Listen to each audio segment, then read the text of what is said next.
महिला को किस तरह से प्रताड़ित करके उनके जमीनों को जबरन हथियाया गया था मंदिर के नाम पे, कि मंदिर यहाँ बनेगा, यहाँ पार्किंग बनेगा, और मुआवजा के नाम पे कुछ नहीं दिया गया था। तो वास्तव में आप जनता के सेवक हैं क्या, या आप शासन करने के लिए आए हैं? तो उनका नज़र हमेशा से कोयला खदानों में रहा है, काली कमाई पे रहा है। अब देख 3-4 साल पहले एक मामला संज्ञान में आया था, महिला को किस तरह से उनके प्रताड़ित किया गया था। तो देखे होंगे 6 महीना तक किसी थाने में एफआईआर दर्ज नहीं हुआ था। वही अब देख लीजिए जेएलकेएम के जितने भी कैंडिडेट हैं, अब 12 से 13 सीट में आप देख सकते हैं सेकंड स्थान पे रहा है, और निश्चित तौर पे उसमें से सबसे ज़्यादा अगर नुकसान पहुँचा है तो ये कहने की बात है। आप आंकड़ा भी उठा के देख सकते हैं, सबसे ज़्यादा नुकसान बीजेपी और आजसू को हुआ है।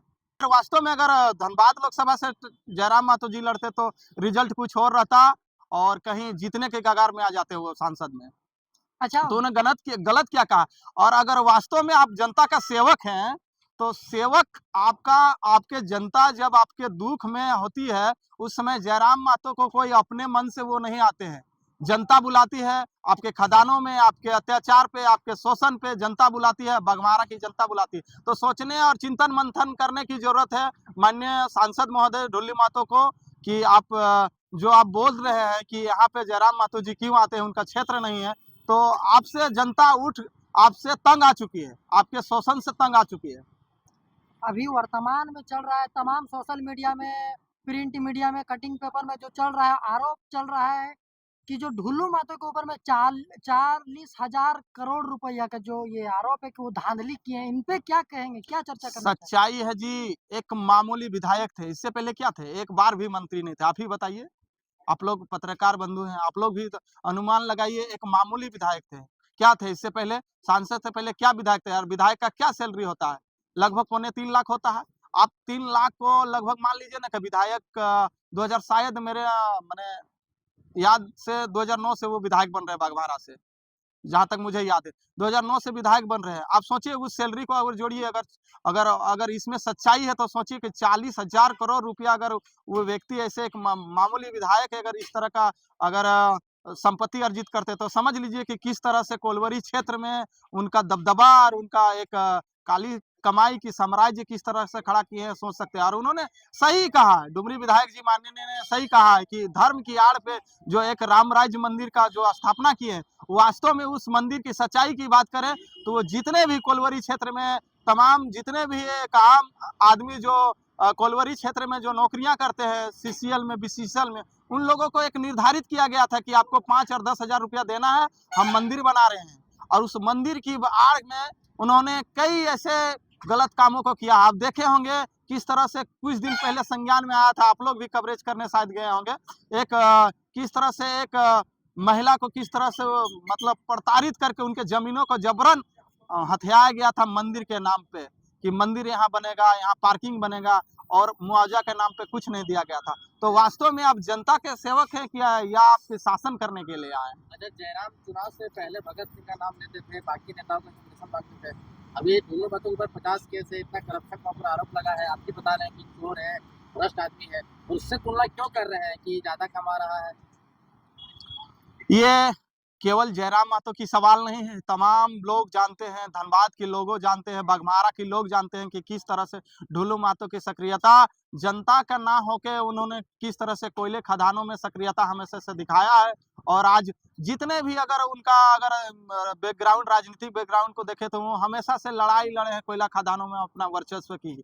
आज जब एक व्यक्ति, एक साधारण विधायक जब जाते हैं जनता मतलब मजदूरों का जो शोषण होता है उनके खिलाफ आवाज कंपनियों का माने जाते हैं अपना आवाज को बुलंद करने, तो किस तरह से उनके ऊपर आरोप लगाया जाता है कि ये विधायक यहाँ पे अपना आरोप नहीं गोटी है, सेट जांच करने। का मामला है। कहा जाता है कि ह्यूमन हैंड नाम का एक एनजीओ चलता है जो जयराम के निकट ही आदमी चला रहे हैं, और तरह तरह का होटल और जगह जमीन बिल्कुल निराधार है, बहुत आदमी है। ये कोई तर्क वाली बात नहीं है, कहने का कुछ भी कहेंगे।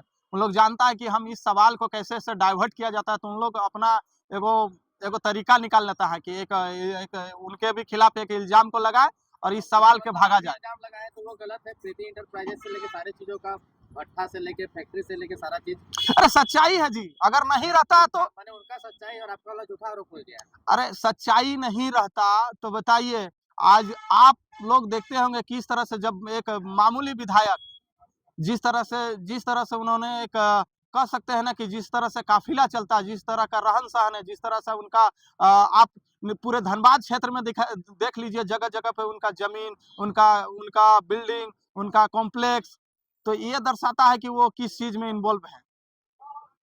अभी ठंड के मौसम में जनता जनार्दन जो ढुलू महतो को सांसद तक बना दिया, उनके ऊपर आरोप लगा है कि इतना करप्शन कर चुके हैं, 40,000 करोड़ रुपया का करप्शन कर चुके हैं।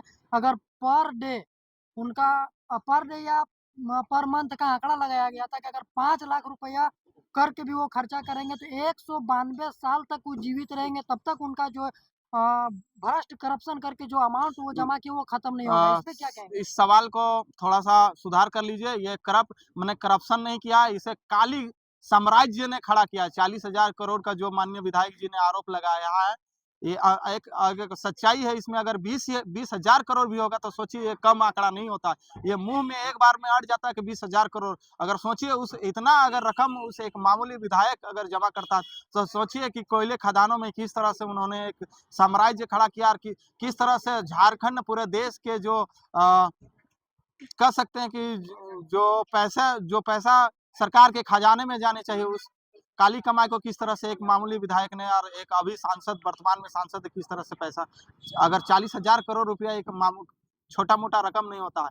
और समझ लीजिए कि ये एक अनुमानित है, हो सकता है और कहीं विदेशों में इनका संपत्ति हो सकता है। ये जाँच का विषय है और जाँच कैसे होगा? विधायक जी और सांसद जी दोनों बीजेपी से संबंध रखते हैं और बीजेपी केंद्र में सरकार है। उनका उनका उनका तंत्र है, ईडी है, सीबीआई है, सारा चीज़ उन्हीं के अंडर में है। तो आप समझ लीजिए कि उनके खिलाफ हमको नहीं लगता कि ईडी कभी छापेमारी होगी।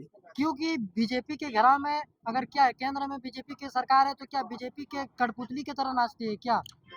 अब देख लीजिए ना, इससे पहले 3 साल पहले, 4 साल पहले, ये आरोप छोड़ दीजिए, अभी जयराम महतो वाला वर्तमान वाला छोड़ दीजिए। 3-4 साल पहले एक मामला संज्ञान में आया था, महिला को किस तरह से उनके प्रताड़ित किया गया था, तो देखे होंगे 6 महीना तक किसी थाने में एफआईआर दर्ज नहीं हुआ था। वही ढुल्लू महतो है। वही ढुल्लू महतो है जो एक महिला को किस तरह से 6 महीना तक किसी पूरा बोकारो जिला और धनबाद जिला में एक भी एफआईआर नहीं करवाया, कोई भी थाना में एफआईआर नहीं लिया गया था। वही ढुल्लू महतो की आप समझ लीजिए कि किस तरह के उनका मिलीभगत से उनके अब अरे कहने भर के विधायक है। दोनों मतलब मुख्यमंत्री थोड़ी है जो नहीं होने देगा। जाकर आप कहीं भी एफआईआर करा सकते थे। अरे कहीं भी करा सकते थे, केंद्र में उनका सरकार है, उनका जो भी बड़े अधिकारी है, उनके एसपी, उनके डीएसपी उनके साथ बैठते हैं, तो बताइए कि एक मामूली महिला का क्या उनका बात को सुनेंगे? धरना प्रदर्शन करना चाहिए था। धरना प्रदर्शन करने के बाद उन्होंने गलत तरीका से उनके ऊपर एफआईआर कराया गया। उसके बाद उस महिला को प्रताड़ित किया गया दूसरे के माध्यम से। तो वो क्या नहीं करते हैं अपने बचने के लिए। अच्छा, अंतिम में जाते-जाते अभी जो जंग छिड़ा हुआ है, सांसद जी और विधायक जी के ऊपर जो आरोप लग रहा है सांसद जी के ऊपर में, तो बिना सवाल के आप जनता लोगों से क्या आग्रह करना चाहते हैं? क्या संदेश पहुँचाना चाहते हैं?